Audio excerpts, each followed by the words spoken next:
2005年，日本发生火车败马的事故，造成107个人死亡。当初有罹难者的家属就拍拼来推动 JR 西日本安全的改革，甲外部的监督。交通部甲道路局和罹难者的家属，嘛邀请日本的家属，佮有专家学者来台湾访问交流哦，嘛讲借因的经验来推动台铁的安全改革。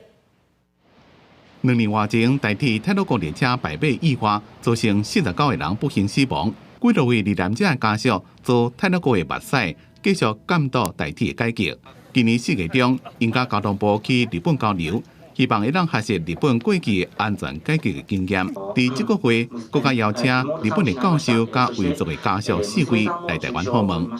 会发觉台铁会有很多里面有很多问题，盘根错节的问题。 包括文化制度、体制人员，还有一些横向纵向的沟通，包括我们建立的一些安全管理系统，还有第三方评鉴的这个制度，但是我们觉得还是不够哈，所以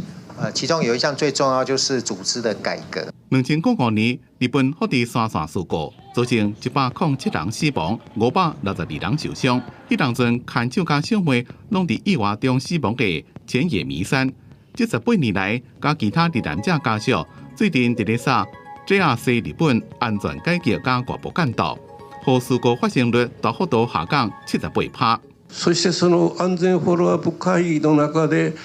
当事者と私ども、そして第三者という学者が入って3つの問題で事故の組織的な問題がここにあるよということを共有することができました。 因一条人将会继续6港嘅行程，甲交通部也有事故为主进行更较侪交流。交通部长王国材表示，台铁将会成立外部监督机制，由铁路局事故罹难者嘅家属陈凤仪，甲前交通部长贺丹丹等人担任调集人，继续甲悲痛转做改革嘅力量。记者综合报道。